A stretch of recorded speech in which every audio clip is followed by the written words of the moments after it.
Hola, ¿cómo están? Bueno, nuevamente, como les dije en el texto, les tengo que pedir disculpas. Lamentablemente no me voy a poder conectar a las 6 de la tarde, por lo que quería dejarles unos videos con los contenidos de la semana, adicionales a los 3 videos introductorios que yo ya les he dejado en la plataforma sobre los autores que vamos a trabajar esta semana. Son los autores relativos a entender el Estado, ¿no? La semana pasada trabajamos con los conceptos de política, siempre pensando desde la defensa nacional, y esta semana comenzamos a trabajar los conceptos de Estado, ¿no? Que es el gran elemento que surge cuando uno comienza a pensar la defensa nacional, ¿no? La defensa nacional como problema de la ciencia social, o como tópico de reflexión, podría uno decir desde la filosofía política,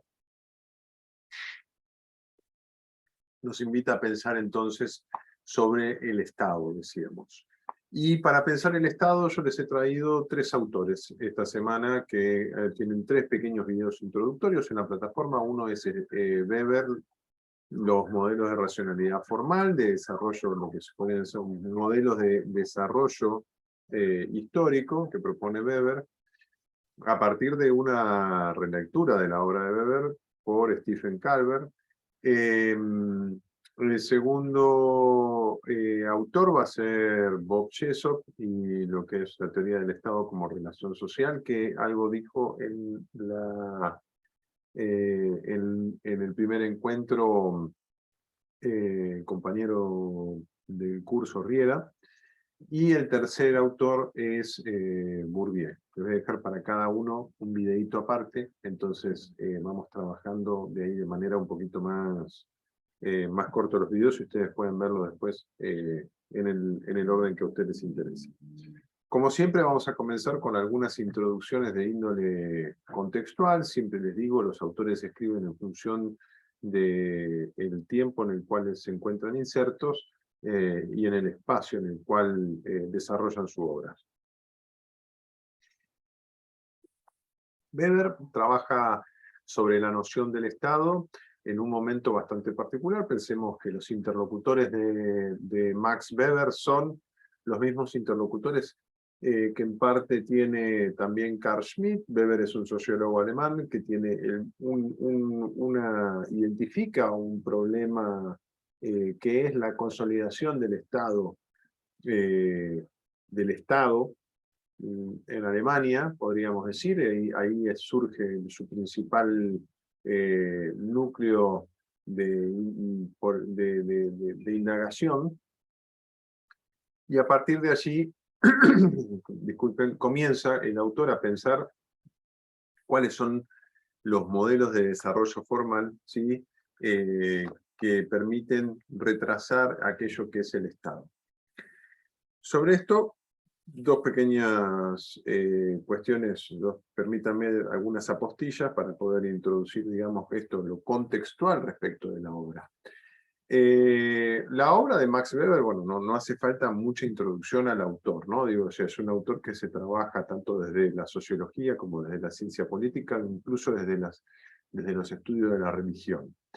¿Y por qué nos interesa en este caso particular y por qué les traigo este autor particular que se llama Stephen Calvert para trabajar la obra de Weber? La obra de Weber llega a la lengua castellana y también en inglés a partir del trabajo que realiza Talcott Parsons, ¿sí? El sociólogo norteamericano, padre del funcionalismo en la década de los 50, en la cual Parsons se apropia de la obra de Weber para sus intereses de investigación propios, lo cual es legítimo. Y recordemos que Parsons desarrolla un trabajo muy bueno sobre las burocracias especializadas, en particular los cuerpos de los médicos, ¿no? En los Estados Unidos. La traducción que hace Parsons de Weber es una traducción funcionalista, pero porque está imbuida de la propia visión del autor. Parsons trabaja desde el funcionalismo. Entonces, los textos traducidos al castellano de Weber son de traducciones norteamericanas realizadas desde este punto de vista. ¿Qué privilegian esas lecturas funcionalistas privilegian un individualismo metodológico en la obra de Weber que autores como Calvert u otros autores que han trabajado la obra de Weber en los últimos 20 años, dicen, sí, eso puede estar, pero el grueso de la obra de Weber es una obra, es un desarrollo teórico y un análisis sociológico más orientado por los macroprocesos sociales e informado históricamente, que un trabajo de indagación en torno a ideales tipo, ¿sí? Que permiten identificar, ¿sí? A partir del individualismo metodológico, acciones concretas, ¿no? La agencia, la cuestión de la agencia, ¿no? Que retoman varios autores de aquella visión de Weber clásica. Decía, los modelos de desarrollo fundados en la racionalidad formal, que son los que aquí nos interesan para comprender al Estado. Y son dos. ¿Sí? Weber identifica dos modelos de racionalidad formal. El primer modelo de racionalidad de esquema de desarrollo racional formal es el mercado. El segundo modelo de desarrollo formal es el Estado. Vamos a detenernos un poco sobre el mercado para después abordar el Estado. ¿Qué son los modelos de racionalización formal, ¿sí? Que identifica Weber?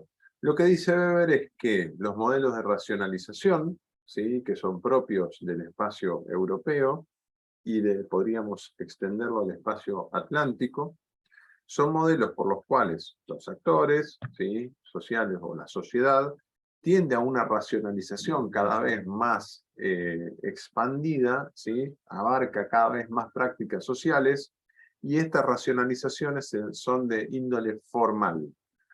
¿Cuál es la formalidad en el caso del mercado? La formalidad en el caso del mercado está orientada al medio, ¿sí? Y posee ciertas particularidades.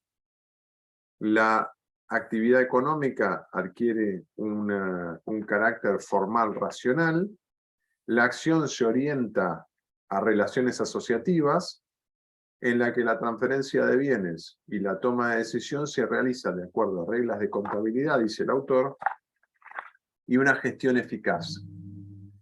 Y la formación del valor, entre comillas, en el mercado se realiza por leyes, ¿sí? Lucha de intereses, y no por consideraciones personales o sustantivas, como podría ser en el caso de las relaciones sustantivas o sustanciales.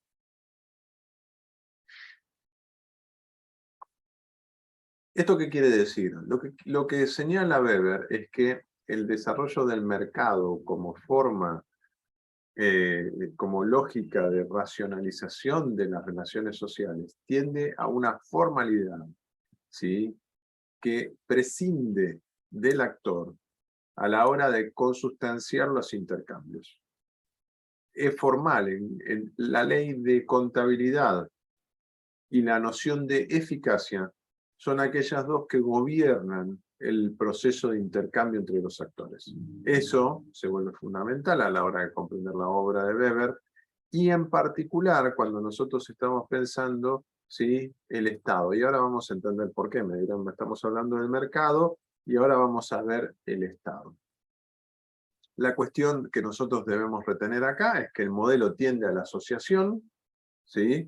El modelo tiende a identificar lo que podrían ser la cuestión de la eficacidad en el intercambio y la ley de contabilidad. Prescinde de cualquier consideración respecto a los actores. Esto es muy importante porque las lógicas, ¿sí? Las lógicas que no son de desarrollo formal, ¿sí? De racionalización formal, dependen, por ejemplo, en el caso del patrimonialismo, ¿sí? La relación de intercambio está fundada en el sujeto. Las asociaciones de índole, por ejemplo, ético-religioso, dependen de otras motivaciones que no son el cálculo racional ni la asignación eficaz de recursos. Por ejemplo, en el caso de la religión, depende de un principio, de lo que podríamos denominar el principio del amor al prójimo. Identifica eso, ¿verdad? El desarrollo del mercado libre es por una difusión de esta racionalidad cada vez de manera más expandida en el espacio social. Esto se da en detrimento de la racionalidad sustantiva que recién identificábamos como aquella que está asociada al patrimonialismo. Entonces, el desarrollo del mercado, ¿sí?, comienza a socavar relaciones de índole patrimonial o sustantivas que se dan en la sociedad, ¿sí?, y empieza a abarcar esta racionalidad formal con arreglo a medios, que es lo que Weber identifica como el mercado, se empieza a expandir y empieza a gobernar la forma en la cual se desarrollan las relaciones sociales. Este modelo de racionalización formal con arreglo a medios, ¿sí?, del Estado, quita las racionalidades sustantivas, ¿sí?, y conlleva a un cálculo, ¿sí?, que de vuelta, insisto sobre este punto, que es fundamental para entender la modernidad según Weber, identifica en el proceso, ¿sí?, el proceso es válido en tanto y en cuanto está gobernado por aquello que se podrían denominar, dice Weber, las leyes del mercado. Entiéndase por leyes del mercado aquellas que justifican la racionalidad. Weber no tiene consideración sobre si tales leyes existen o no, sino que lo que dice es que habría ciertas leyes que dentro de la racionalidad justifican la misma racionalidad. Y esas leyes hacen que sea irracional aquello que no obedece a las leyes, ¿sí? Pero eso es válido dentro de la misma racionalidad del mercado. Esto es muy importante comprenderlo porque el otro modelo de desarrollo formal que identifica Weber, ¿sí?, es el modelo de desarrollo formal asociado al Estado. Ambos modelos de desarrollo racional formal, tanto mercado como Estado, son dos modelos de desarrollo no éticos, ¿sí? Este también es un punto fundamental para que ustedes retengan, tanto el modelo del mercado como el modelo del Estado, son dos modelos que no se basan en la ética, ¿sí? La ética es, de vuelta, esto lo vimos también cuando estuvimos trabajando sobre Schmitt y sobre Freud, la cuestión de la ética está asociada al principio de lo bueno y lo malo, ¿sí?, y a las asociaciones éticas, por ejemplo, lo religioso, insisto con lo que dije unos minutos atrás, se basan en el amor, ¿sí?, por ejemplo, y no en el cálculo, que es lo que aquí interviene en el caso del mercado.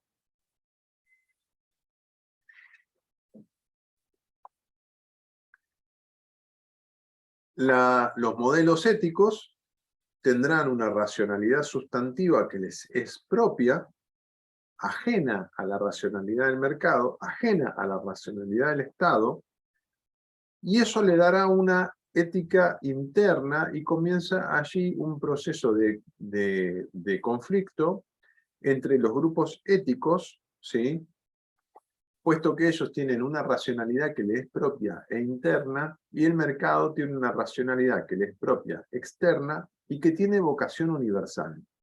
Y el Estado, el mercado, y el Estado también. Entonces, aquí también hay un punto de conflicto en el cual tanto Estado como mercado tienen por vocación, ¿sí?, gobernar la totalidad de las relaciones sociales en la sociedad, valga la redundancia. El modelo de mercado, entonces, volvemos, es un modelo que no es específico de la modernidad. Este es un punto importante. En el curso presencial de ayer, uno de los compañeros de clase decía, bueno, pero el capitalismo nace el mercado nace con el capitalismo. Y no, Weber es una de las cosas que dice. Weber lo que dice es, el mercado, como forma de racionalización de las relaciones sociales, preexiste el capitalismo. La particularidad en la modernidad es que la forma de racionalización formal propia del mercado se expande, se extiende al conjunto de relaciones sociales, que antes están gobernadas por otras racionalidades, ¿sí? Aquellas racionalidades patrimonialistas, por ejemplo, podemos pensar el caso de un señor feudal con sus siervos, podemos pensar las relaciones que se daban en la época de la colonia, podemos pensar relaciones de tipo esclavistas. Son relaciones en las cuales su racionalidad difiere de la racionalidad propia del mercado, ¿sí? Ahora, la particularidad de la modernidad es la expansión de esta racionalidad formal, ya sea la de mercado como la de Estado, que ahora vamos a ver, al conjunto, a la playa de relaciones sociales que podemos identificar. Hasta aquí la relación formal propia del mercado. ¿Cuál es la particularidad de la racionalidad formal de tipo Estado? Si bien en el mercado estaba gobernado por las leyes de la contabilidad, la asignación de recursos obedecía a la eficacia y la relación es asociativa e impersonal, en el caso del mercado, en el caso del Estado, disculpen, lo que rige el proceso es que está gobernado por leyes, reglamentos y leyes que son impersonales, y la toma de decisión es pragmática en función de la normativa que le otorga entidad al Estado y desarrolla, lo que Weber dice, son cuerpos especializados que tienden a generar lo que se denomina una ética burocrática propia. Esto es muy importante, puesto que uno de los puntos fundamentales de esta posición es que el Estado, en tanto y en cuanto forma de administración del poder político, en las sociedades, surge en las sociedades modernas, no existe fuera de la modernidad. Lo que existe fuera de la modernidad para Weber son organizaciones políticas, ¿sí?, que están centradas en el poder carismático. La forma de organización, leo, permítanme, está en función de agentes especializados caracterizados por reglas, reglamentos y derecho abstracto. Esta cuestión es fundamental, puesto que esto no existe antes de la modernidad, según Weber, y es lo que caracteriza específicamente a la modernidad, ¿sí?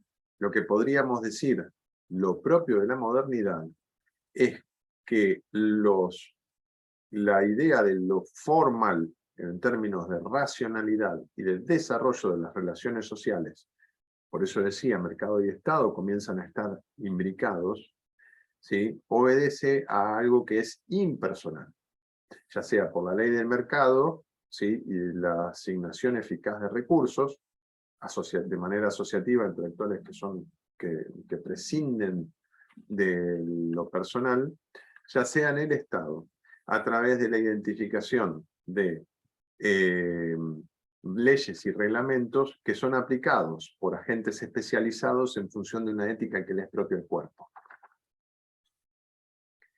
Esta cuestión es fundamental para entender, ¿sí?, cuando nosotros estamos pensando el Estado, y sobre todo porque en este momento nosotros estamos trabajando sobre el Estado para poder comprender dos elementos. Primero, la política de defensa nacional, y en segundo lugar, algo que es fundamental y nosotros debemos comenzar a incorporar en el estudio, ¿sí?, es el devenir de la burocracia especializada que se ocupa de la defensa nacional, que es ni más ni menos que el instrumento militar.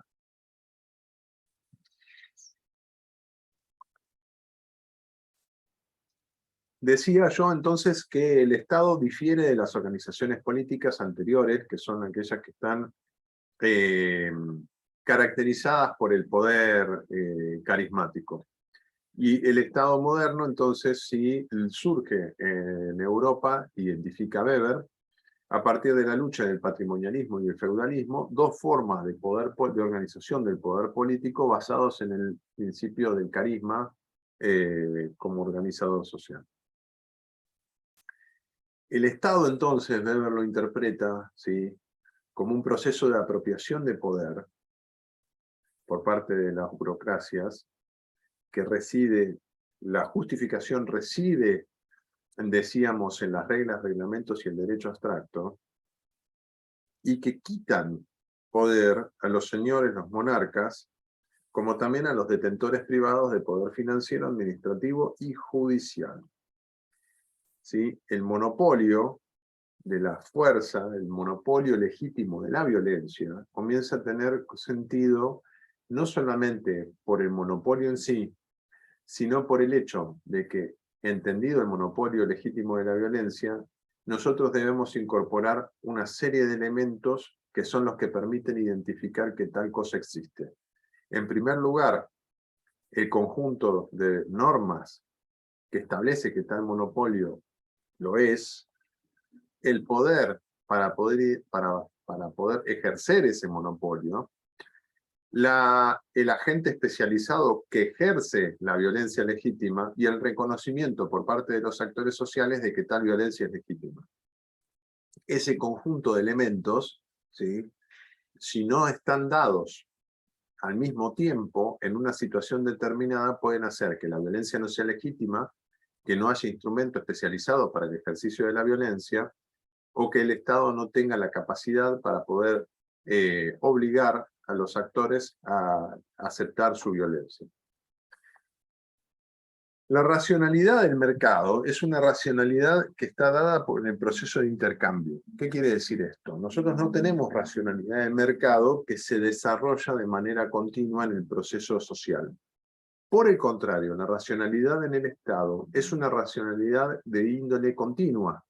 ¿Qué quiere decir esto? Quiere decir que cuando nosotros pensamos la racionalidad formal estatal, la racionalidad formal está dada por la norma que se extiende en el tiempo.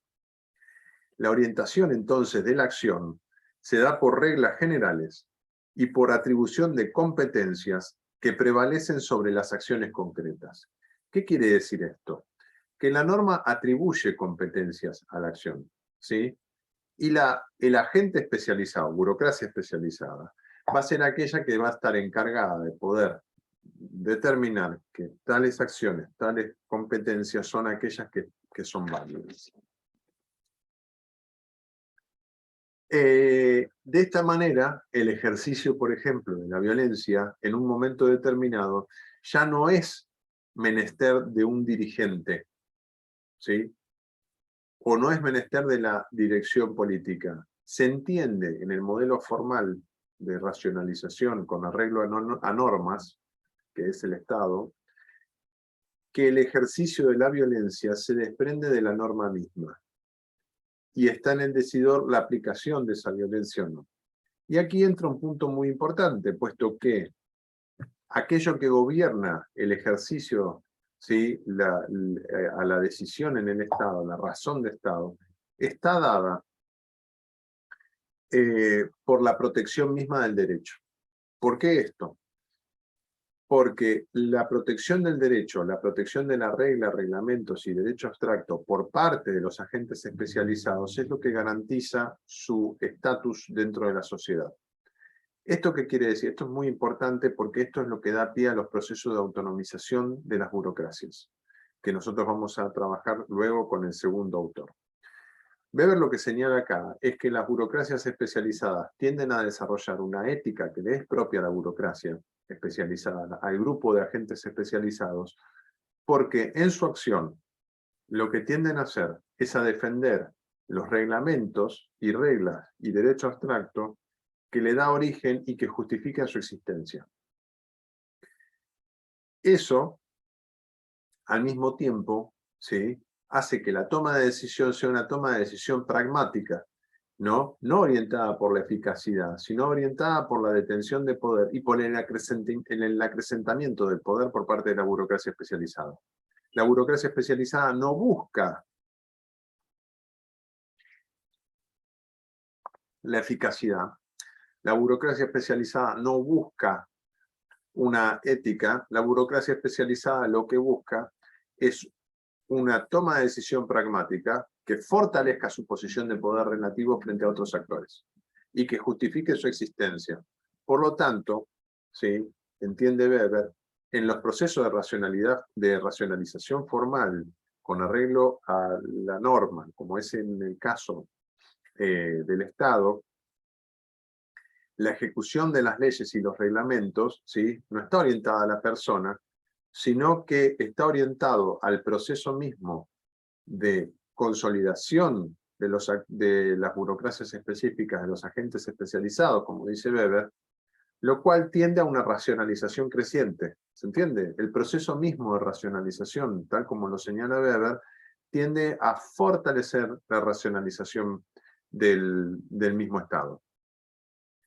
Este Estado, sin consideración de las personas, este Estado da como resultante, en términos de agente, ¿sí?, a un burócrata que gestiona pragmáticamente con arreglo a la norma, ¿sí?, y es la base de la idea de objetividad de justicia,